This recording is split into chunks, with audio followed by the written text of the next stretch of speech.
I always thought my marriage to Jessica was solid.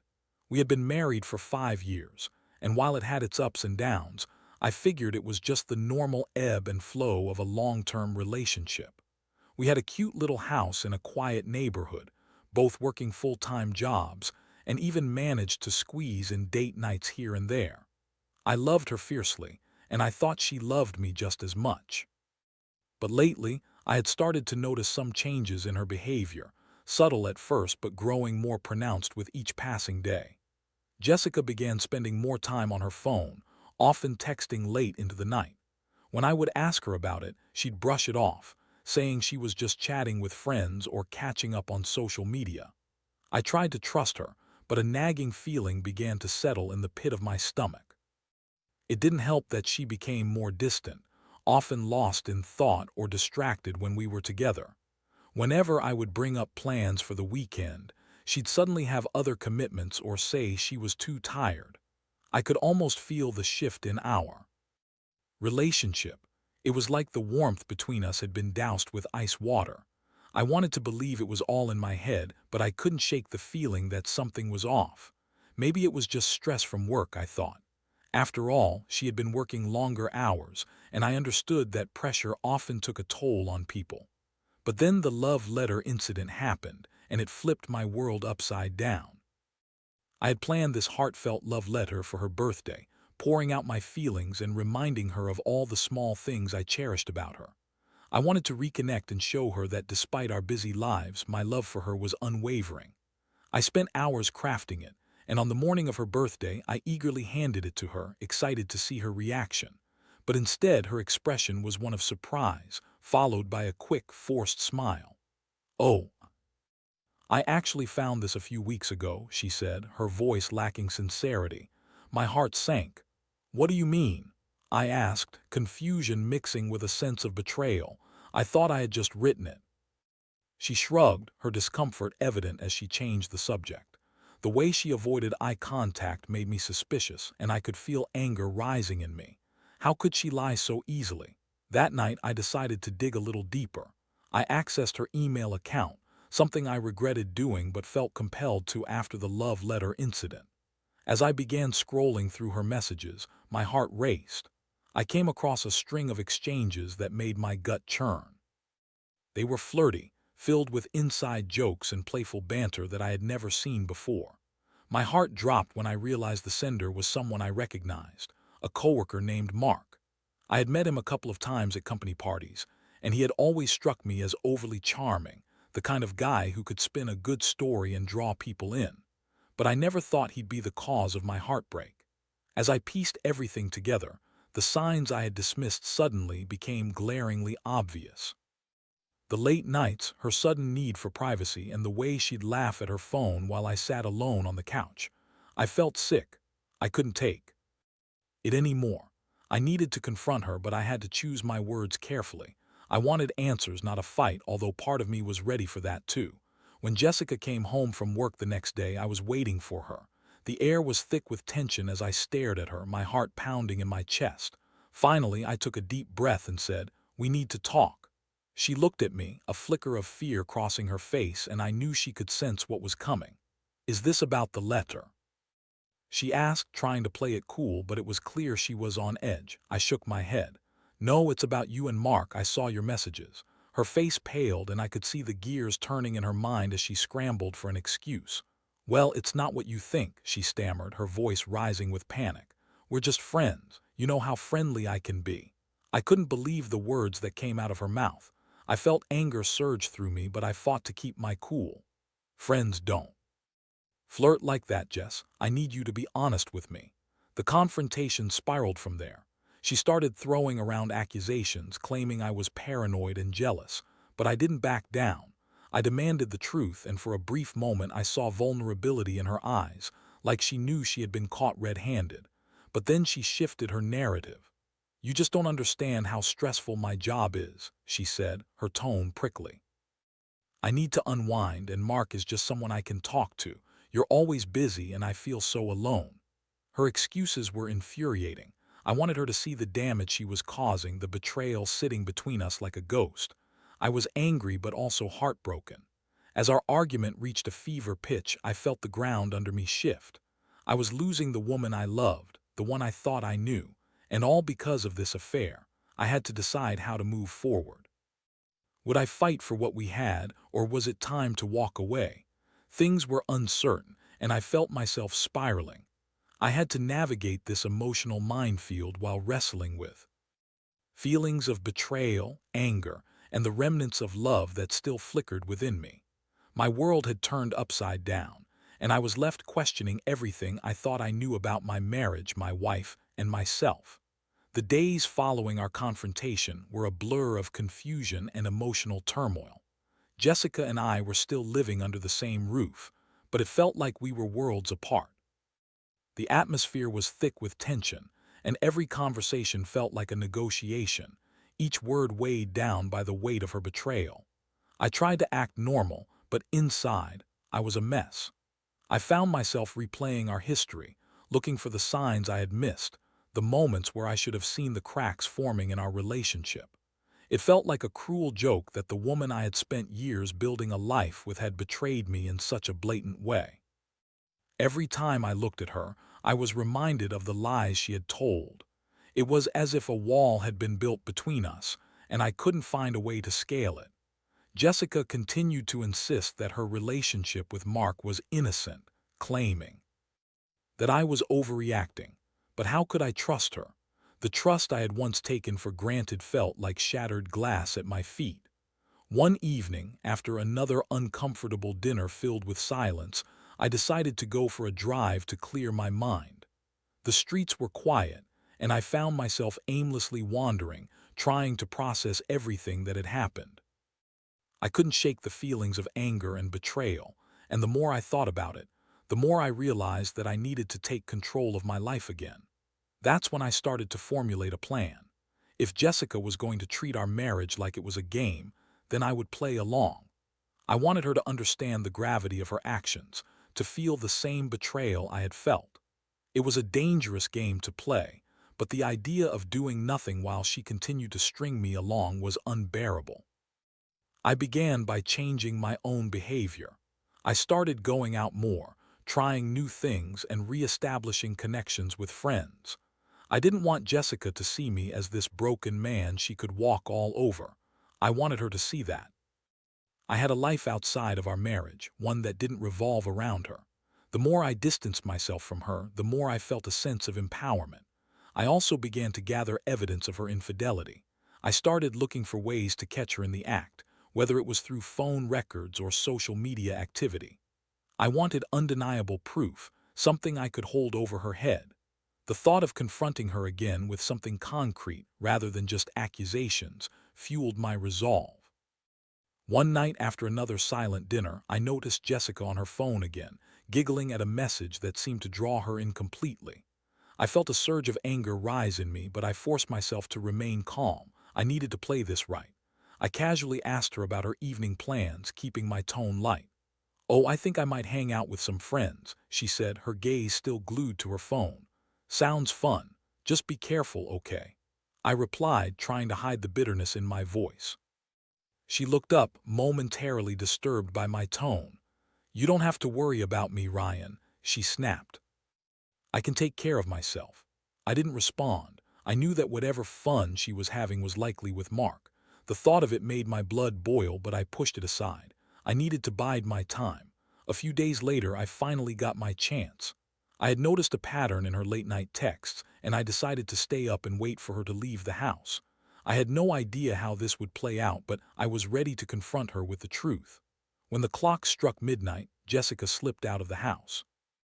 I quickly followed her, keeping my distance as she drove to a local bar where I had seen them meet before. My heart raced as I parked a few blocks away and watched her walk in, the flickering neon lights illuminating her figure. I waited outside, trying to calm my breathing. I could feel the adrenaline coursing through my veins as I imagined what they would be doing inside.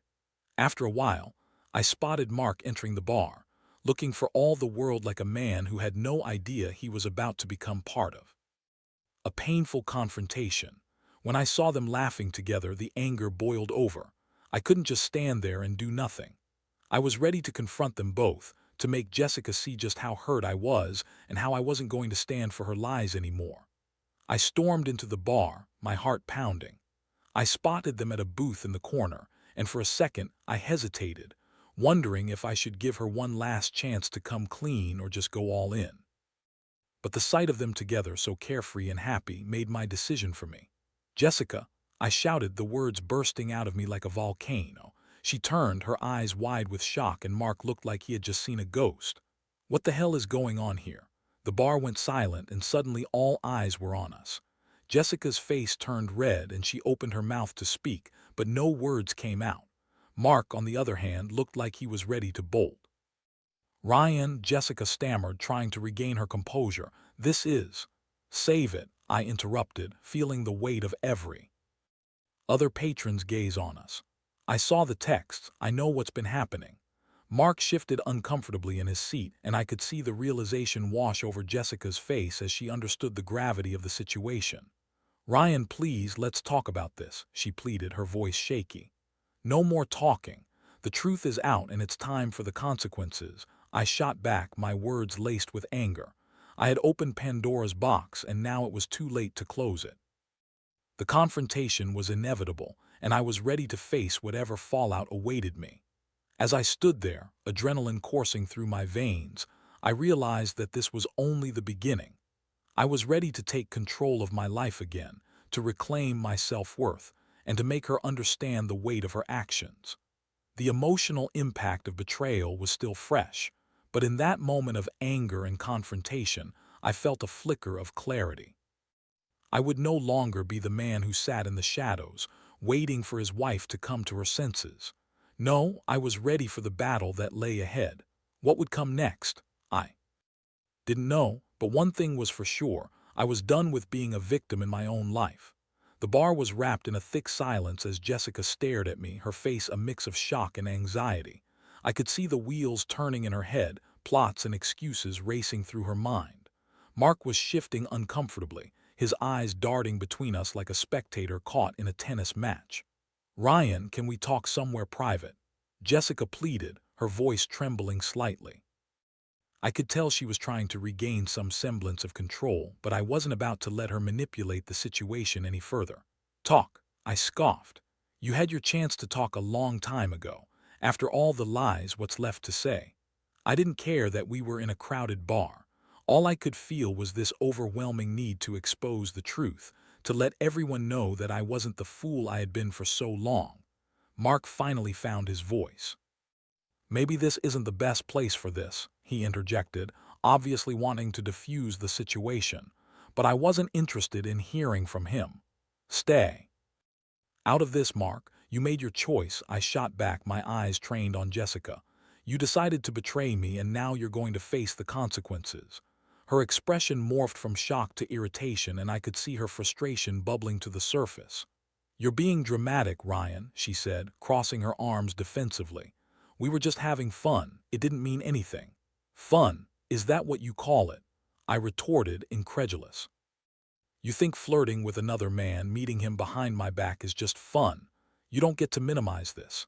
My voice was rising, fueled by anger and the pain of betrayal, and I could feel the eyes of the bar patrons on us, waiting for the next act in this unfolding drama. "I didn't mean to hurt you," she said, her voice softening, "but I wasn't having any of it." "You didn't mean to hurt me. That's your excuse." I could feel my heart racing, the mix of anger and sadness swirling inside me. "You've been lying to my face for months while I trusted you completely. And now you want me to believe you did. Mean to hurt me?" Jessica's eyes glistened with unshed tears, and for a moment I felt a flicker of doubt. Was I being too harsh? But then I thought about the countless nights I had spent feeling lonely, the moments I had questioned my worth, all while she was with him. No, there was no way I could back down now. Mark shifted again, clearly uncomfortable with the tension. "Look, maybe we should all just step outside and talk calmly," he suggested. "This isn't good for anyone." I shot him a glare, and he fell silent. "This is good for me," I shot back. "I need everyone to see how low she's fallen. If you think I'm going to let her sweep this under the rug, you're mistaken."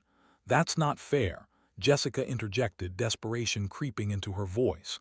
"I made a mistake. Everyone makes mistakes." A mistake. This isn't just a little slip-up, Jess.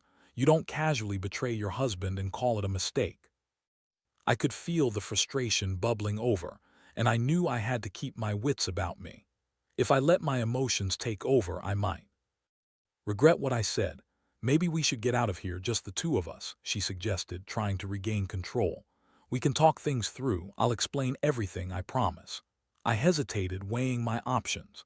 Part of me wanted to hear what she had to say to see if she could actually attempt to justify her actions, but another part of me felt that it was just another ploy to get away with what she had done. Why should I trust you? I asked, my voice steady despite the turmoil inside me. You've already shown me who you really are. I don't want to hear any more excuses. At that moment, with the entire bar watching, I felt my heart hardening. I realized that I was holding the power, the narrative had shifted, and I wasn't going to let her manipulate me any longer. All right, fine, Jessica said, her voice barely above a whisper. I'll tell you everything, but can we at least go somewhere private? I can't talk about this here. Fine, I said through gritted teeth, my heart racing. But know this, if you think I'm going to just accept your apology and we can go back to how things were, you're sorely mistaken. As we stepped outside, the cool night air hit me like a slap. I took a deep breath, trying to gather my thoughts. The night was still young, but it felt like I had aged a decade in the past hour. Once we were a safe distance from the bar, Jessica turned to me, her expression shifting from defensive to vulnerable. I'm so sorry, Ryan, she said, her voice shaking. It started out as nothing. Mark was just. He was there. I didn't mean for it to go this far. Didn't mean for it to go this far, I echoed incredulously. You didn't think it would hurt to flirt with him, to keep it a secret from me. You thought it would just go away. She took a step closer, her eyes pleading. I know I messed up, but I love you, I do. I was just confused, and Mark was. He was someone I could vent to. Venting, is that what you call it? You vent to him in the middle of an affair. You think that's acceptable? I know it sounds bad, but nothing. I interjected, my frustration boiling over again. You've betrayed me, Jess. You've tarnished our marriage, and now you want me to just forgive you because you love me. A tear slipped down her cheek, and for a second I felt a twinge of compassion, but I quickly crushed it. I couldn't allow myself to be swayed by her tears. I can't just forget this. You've broken my trust, and that doesn't come back easily. I'll do anything to make it right, she insisted. I'll end things with Mark. I'll prove to you that I'm committed to us. Will you? How do I know you won't just go back to him when things get tough? This isn't just a simple fix, Jess. It's not like a broken vase you can glue back together. The silence stretched between us, thick with unspoken words and raw emotions. I felt like I was standing at a precipice, ready to jump into the unknown. I had to decide. Could I ever trust her again, or was it time for me to walk away from the woman I once loved? The emotional impact of betrayal was crashing down on me, but somewhere deep inside I felt a shift. I had to take care of myself first. I had to prioritize my own heart amid the chaos. Maybe you need to prove it to yourself first, I finally said, my voice steady. Before you can prove it to me. Jessica looked at me, her eyes wide with desperation, but I knew that this would be a long battle. And as much as I wanted to hold onto the love we once shared, I had to be ready to face whatever came next, whether it was reconciliation or an end to our marriage. It was a turning point, and I could feel the weight of my decision pressing down on me. I wasn't sure what the future held, but I knew I had to stand firm. I was done being a passive participant in my own life. I was ready for the fight. As the reality of the confrontation settled in, I felt a wave of emotions crashing over me: anger, confusion, and a strange sense of determination. Leaving Jessica that night with her tears in my mind felt like stepping off a cliff, unsure of whether I would soar or crash. I had confronted the truth, and now it was up to me to decide how to navigate the aftermath. In the days that followed, Jessica made an effort to reach out. She texted, called, and even tried to initiate conversations at home. Each interaction was like walking on a tightrope. One wrong move could send us both spiraling. I could see her desperation to repair what had been broken, but my heart was still heavy with betrayal, and I wasn't ready to forgive her yet. Let's go to counseling, she suggested one night after dinner. I could see the hope in her eyes, and a part of me wanted to grasp onto that. But the other part, the part that felt hurt and disrespected, resisted. I can't just forget what you did, Jess. Therapy won't magically fix it. I know, she replied, her voice shaky. But I want to fight for us. I don't want to lose you. I paused, contemplating her words. Could we really salvage our marriage? The idea felt like a double-edged sword. On one hand, I loved her, and the thought of our life together without her was unbearable. On the other, I couldn't shake the feeling that trust had been irreparably broken. After some soul-searching, I agreed to go to counseling. I figured it would at least give us the chance to address our issues in a structured way. But I went in with my guard up, unsure if I could let my walls down. Our first session was awkward. The therapist, a calm woman named Dr. Adams, encouraged us to express our feelings openly. Jessica spoke about her feelings of loneliness and how she had sought comfort from Mark during a tough time. Each word felt like a dagger to my heart. I wanted to scream, to shake her, and demand how she could ever think that was acceptable behavior. You made a choice, Jess. I finally interjected, my voice trembling with emotion. You chose to be unfaithful. I can't just overlook that because you were feeling lonely. Dr. Adams intervened gently, reminding us that this was a safe space to communicate. I took a deep breath, trying to steady myself. I just don't know how to trust her again, I admitted, looking at Jessica. Every time I look at her, all I see is the betrayal. I understand, Dr. Adams said. Rebuilding trust takes time and effort from both of you. It's essential to acknowledge the hurt and work through it together. As the session progressed, I listened to Jessica share her feelings, but it didn't quell the storm of emotions inside me. I felt like I was in a tug-of-war between love and resentment. The love I had for her was still there, but it was overshadowed by the hurt she had caused. After weeks of sessions, we began to navigate the complex emotions surrounding our situation. I learned to articulate my feelings better, and Jessica slowly started to take responsibility for her actions. But every time we delved into the affair, it felt like ripping a bandage off a wound that had barely begun to heal. One Friday night, I was scrolling through social media when I stumbled upon a picture Jessica had posted. It was a group shot from a recent girls' night out, her smile radiant, laughter in her eyes. But the moment I saw Mark standing next to her, my heart sank. It felt like a punch to the gut. I confronted her that night, my voice shaking with a mix of anger and hurt. "You're still seeing him, aren't you?" I didn't give her the chance to respond before I continued. "You're out there pretending everything is fine while I'm here trying to pick up the pieces of our marriage." Her eyes widened in shock. "Ryan, how could you think that? I told you I was done with him." "Then why is he in your pictures? Why are you still hanging out with him? It looks like you're trying to erase everything we've built." My voice cracked and I could feel the weight of despair heavy on my shoulders. "I'm not erasing anything. I just wanted to have fun with my friends. You can't hold me prisoner for my mistakes." That accusation stung, and I felt the anger flare inside me. "You don't get to play the victim here, Jess. You made the choice to cheat, and now you're treating me like I'm the bad guy for wanting to see some accountability." The argument escalated until we were both shouting, the walls of our home vibrating with our hurt.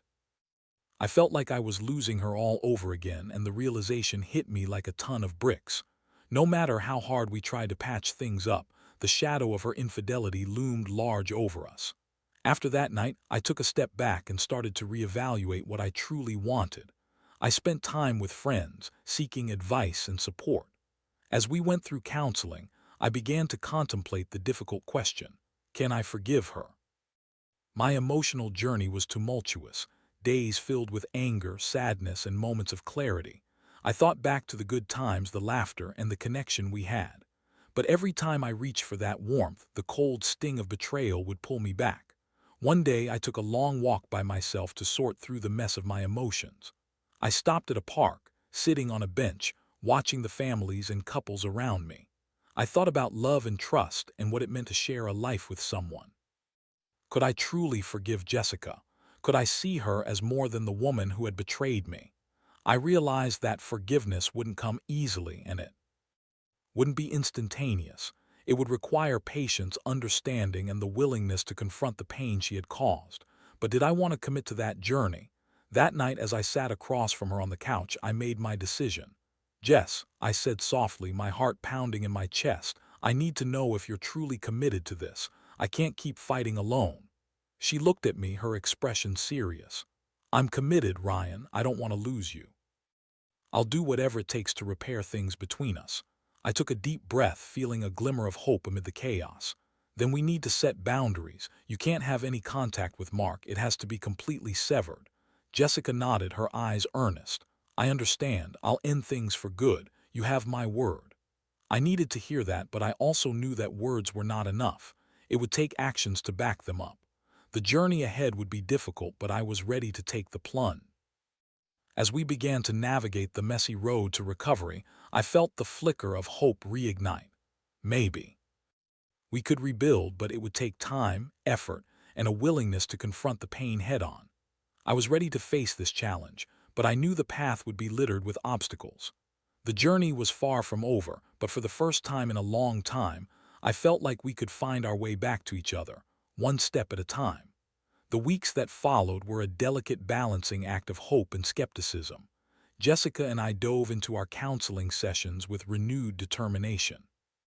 We set boundaries and communicated openly about our feelings, but it was also a time filled with second-guessing and anxiety.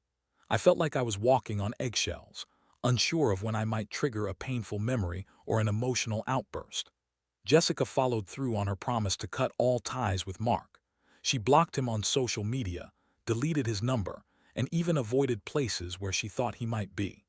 I watched as she worked diligently to show me she was committed to repairing our marriage. There were moments when I could see glimpses of the woman I had fallen in love with, the one who made me laugh until my cheeks hurt and the one who shared my dreams for the future. But those moments were always shadowed by the weight of her past transgressions. One evening after a particularly intense counseling session, we came home and settled onto the couch. I was still processing the emotions that had surfaced during our talk. Jess, I said, keeping my tone light but serious, I want to know what you're feeling about all of this. I think it's important for us to keep communicating. She looked at me, her expression softening. I feel like I'm walking a tightrope, she admitted, her voice shaky. I want to prove to you that I'm serious about us, but I'm terrified that I'll mess up again. I nodded, understanding where she was coming from.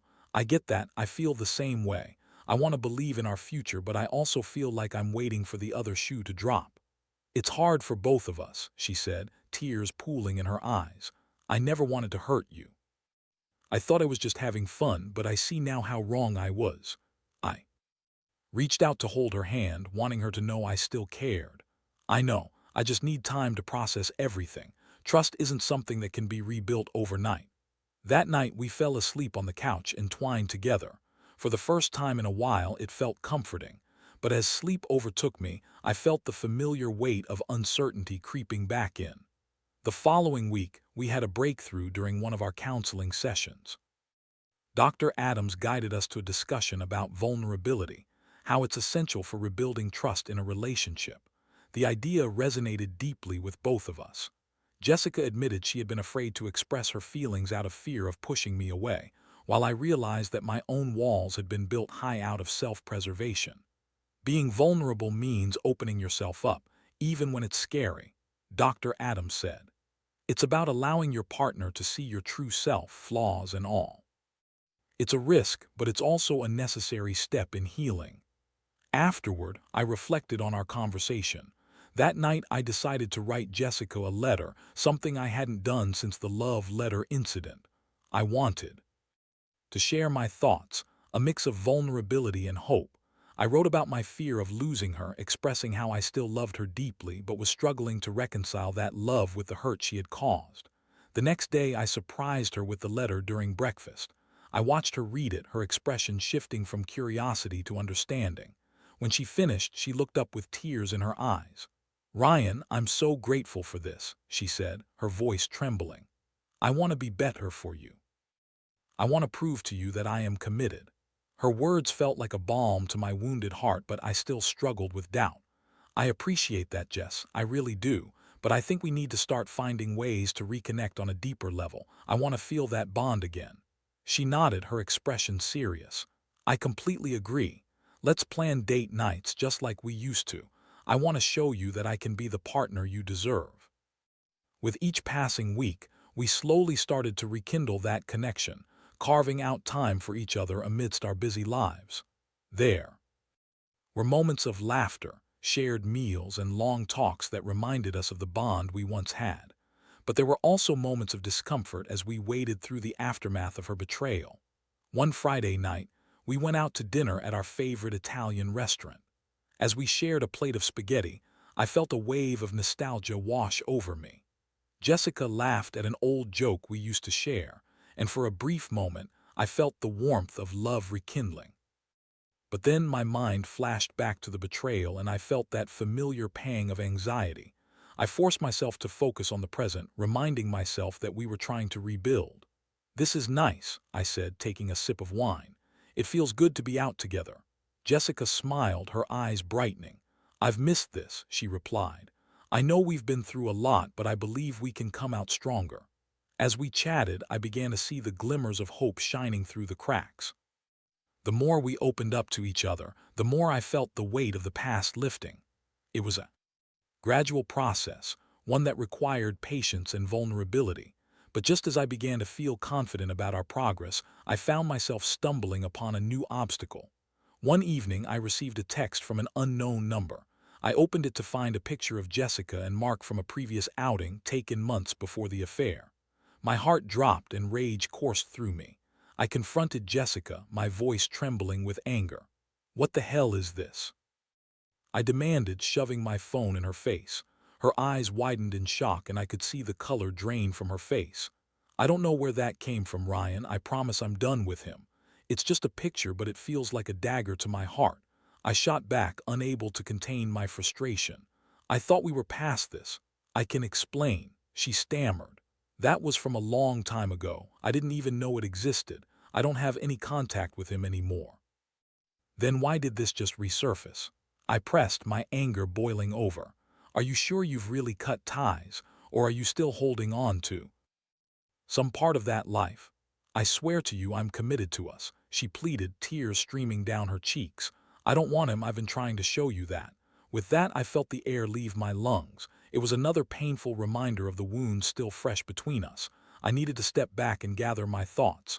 "Maybe I need some space," I said, my voice trembling. "I can't keep doing this if you're not fully invested." As I walked away, my heart felt heavy. The weight of the past was creeping back in, and I was left questioning everything once more. Would I ever be able to truly forgive her? Or was I just setting myself up for more pain? The struggle was exhausting, but I knew I needed to confront this head-on if I wanted any chance at healing. I needed to decide what I was willing to fight for, and what it would take to rebuild the trust that had been shattered. The emotional journey was tumultuous and unpredictable, but I was determined to face whatever the future held with strength. It was time to confront the reality of our situation, and I was ready to make the hard decisions necessary for my own peace of mind. After my confrontation with Jessica and the reemergence of the past, I took a few days to clear my head. I needed to think deeply about what I truly wanted from this relationship. The emotional roller coaster I had been on was exhausting, and I realized that I couldn't continue in limbo. Neither of us could. I spent those days reflecting, reaching out to friends and seeking their perspective. They listened to me vent my frustrations and shared their own experiences with relationships, some of which had similarities to mine. I appreciated their support, but ultimately, it was my decision to make. I needed to find clarity from within. One afternoon, I found myself at the park again, sitting on the same bench where I had previously confronted my feelings about our marriage. Watching the families and couples interact, I realized that I had to be honest with myself. I still loved Jessica, that was a fact, but love alone wasn't enough to build a future if the foundation was unstable. When I returned home, I found her sitting on the couch, looking anxious. The tension in the room was palpable.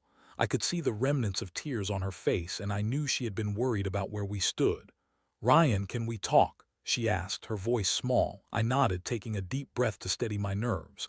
"We need to have an honest conversation about where we're headed. I can't keep dancing around the issues."